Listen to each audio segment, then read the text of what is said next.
अस्सलाम वालेकुम और खुश आमदीद व्यूवर्स, आपको पब्लिक हेल्थ के लेक्चर सीरीज़ में। आज के पब्लिक हेल्थ के लेक्चर सीरीज़ में जो टॉपिक हम डिस्कस करेंगे उस टॉपिक का नाम है वन हेल्थ।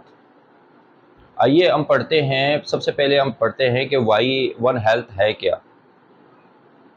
वन हेल्थ जो 20वीं ईस्वी में पूरी दुनिया में बड़ा पॉपुलर हुआ था। क्यों?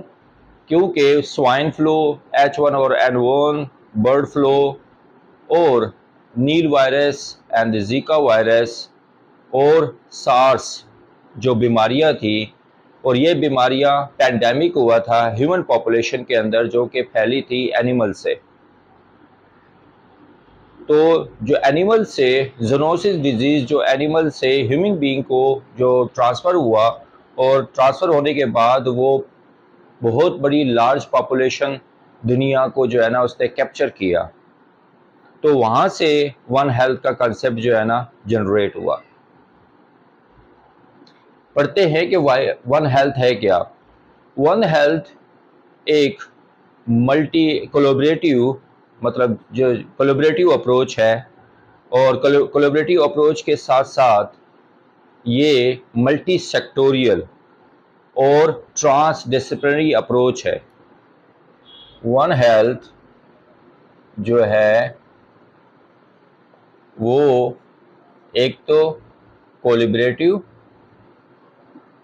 मीन्स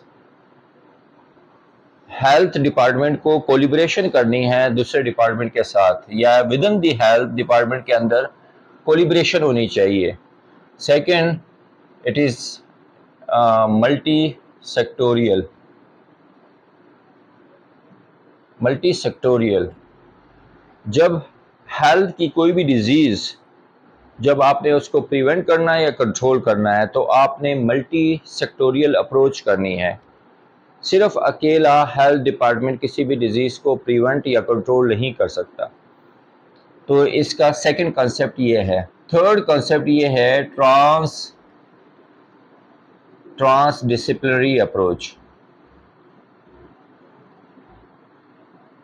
ये तीनों अप्रोच आपने करनी है हेल्थ को इम्प्रूव करने के लिए, और ये तीनों अप्रोच आपने किस किस लेवल पे करना है। फर्स्ट, लोकल लेवल पे, दूसरा रीजनल लेवल पे, तीसरा आपने नेशनल लेवल पे, एंड द फोर्थ वन आपने करना है इसको ग्लोबल लेवल पे।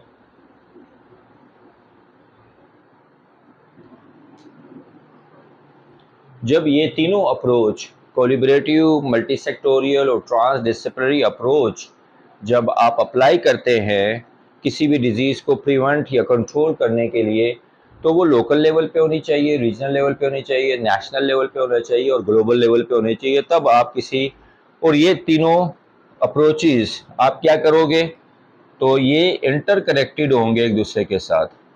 इंटर कनेक्टेडनेस जो होनी है वो होनी चाहिए to improve the optimal health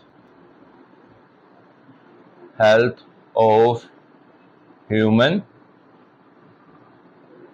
animals, plant and shared environment.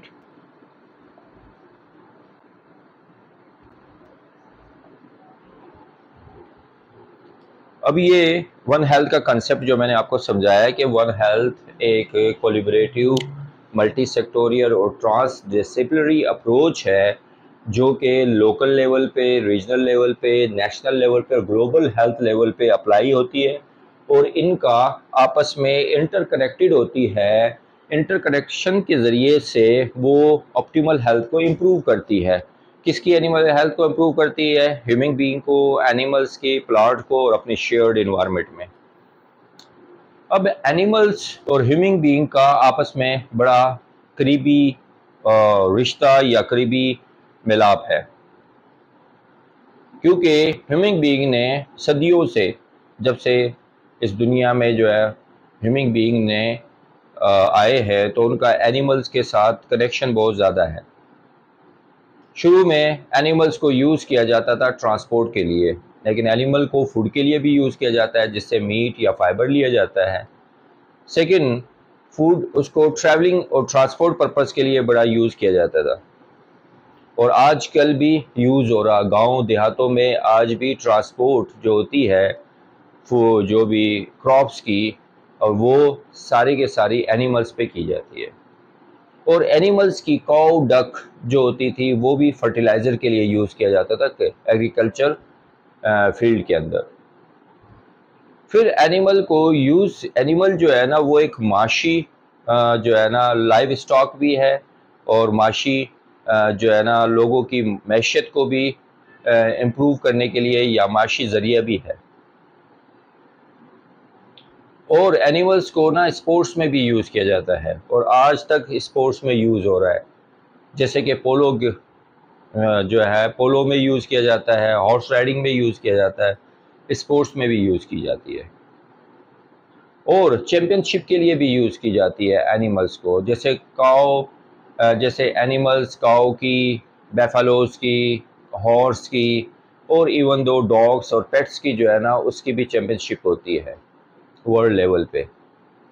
जब उस एग्जीबिशन या उस शो में आप लोग जाते हैं या फेयर के अंदर जब जाते हैं तो आपकी इंटरेक्शन जो है ना एनिमल से होती है, and you can get the some infections which is has been transmitted from the pets और फ्रॉम द एनिमल्स। तो जूनोसिस वो डिजीज़ है कि जो कि एनिमल से ट्रांसमिट होती है ह्यूमन बीइंग को। इसमें सबसे मोस्ट कॉमन जो है जो वो रेबीज़ है। स्केबीज़ भी जो है ना वो एनिमल से ट्रांसमिट होती है ह्यूमन बीइंग को, जो ज़्यादातर बच्चों को लगती है। फिर इसी तरह नील वायरस है, जीका वायरस है, और आपका सार्स जो नमूनिया जो था H1 और N1, ये भी बड़ा पॉपुलर हुआ था 20वीं सेंचुरी में। And then the bird flu, swine flu, ये भी सारे बर्ड्स से जो है ना ह्यूमन बीइंग को ट्रांसमिट हुए थे। इसी तरह जैसे कोविड-19 का भी कहते हैं, कोविड-19 भी जो है ना वो भी ट्रांसमिट हुआ था फ्रॉम दी वेट मार्केट से, एनिमल बेड्स से जो है ना ट्रांसमिट हुआ ह्यूमन बीइंग को, और वो पूरी ह्यूमन बीइंग में जब ट्रांसफ़र हुआ तो it is become a spread and pandemic in the all over the world. WHO के लिहाज से कहा जाता है कि जितनी भी इन्फेक्शियस डिजीज़ होती है उसमें से 50% जो है ना वो एनिमल्स से जो है ना ट्रांसमिटेड होती है ह्यूमन बीइंग को। और अकॉर्डिंग टू WHO के तकरीबन 2.5 मिलियन जो डिजीज़ है वो एनिमल से जो है ना स्प्रेड होती है, और उन्होंने एनिमल से जो है ना ह्यूमन पॉपुलेशन को इन्फेक्टेड किया है। 2.5 मिलियन हर साल जितनी भी इन्फेक्शन होती है वो एनिमल से जो है ना इन्फेक्टेड होते हैं ह्यूमन पॉपुलेशंस, और उसमें से 2.7 मिलियन जो है ना हर साल डेथ हो जाती है उसी इन्फेक्शन डिजीज़। तो इससे आप अंदाज़ा लगा सकते हैं कि एनिमल से जो डिजीज़ ट्रांसमिट होती है ह्यूमन पॉपुलेशन को वो कितना लीथल और कितना डेंजरस है। जैसे कि USA और मैक्सिको में एक spotted fever, mountain spotted fever जो है ना वो टिक्स के ज़रिए से फैला था, और वो टिक्स ज़्यादातर आप USA और यूरोपियन कंट्रीज़ में लोग पिट्स डोमेस्टिक जो है ना फ्रेंड्स की तरह रखते हैं या घरों में जो है ना रखते हैं, स्पेशली डॉग्स और कैट्स। तो ये माउंटेन जो है स्पॉटेड फीवर है, ये डॉग से या पेट से जो ट्रांसमिट हुआ ह्यूमन पॉपुलेशन के अंदर। जब पब्लिक हेल्थ ने जब देखा कि ये माउंटेन स्पॉटेड फीवर पैंडेमिक होना शुरू हुआ पूरे USA और मैक्सिको में, तो उन्होंने इसको पब्लिक हेल्थ ने और एपिडेमियोलॉजिस्ट ने जब इसको इन्वेस्टिगेट किया इस आउटब्रेक को, तो उन्होंने कहा कि ये एक टिक्स से फैल रही है और वो टिक्स जो है ना पिट्स से जो है ना ट्रांसमिट हो रही है तो ह्यूमन पॉपुलेशन को। तो उन्होंने पेस्टिसाइड और जर्मिसाइडल और टिक्स के जो है ना स्प्रे या लोशन जो है ना पेट्स को लगाना शुरू कर दिए। जब वो ये प्रिवेंटिव और कंट्रोलिंग मेजर्स जब केमिकल फॉर्म में जो अप्लाई करने शुरू कर दिए पेट्स के ऊपर, तो उससे 99% जो है ना माउंटेनियस स्पॉटेड फीवर जो है ना कम होना शुरू हुआ। जिसको क्यू फीवर भी कहा जाता है। सो आप इसे, ये जो एविडेंस है, स्टडी की एविडेंस है, जो सर्वे हुआ था यूएस और मैक्सिको में, इससे ये हुआ, ये मालूमात हुई, हमें ये इन्फॉर्मेशन मिला कि एनिमल से बहुत सी डिजीज़ फैलती है। इसी तरह प्लांट्स भी है, प्लांट्स से बहुत सी डिजीज़ जो है ना हमें ट्रांसफ़र होती है। जैसे कि आप इस्लामाबाद में देखते हैं, इस्लामाबाद में जिसको वाइल्ड बेरी जिसको कहा जाता है, एक दरख्त है जिसको जंगली शहतूत कहा जाता है, उसकी जब कैपिटल बनाया गया तो उसमें बहुत ज़्यादा इसकी सीड्स जो है ना स्प्रे किए गए, और उसके जो वाइल्ड बेरी है, और इससे जो है ना उसकी पोलन बहुत ज़्यादा जो है ना वो स्प्रे करती है एनवायरनमेंट के अंदर।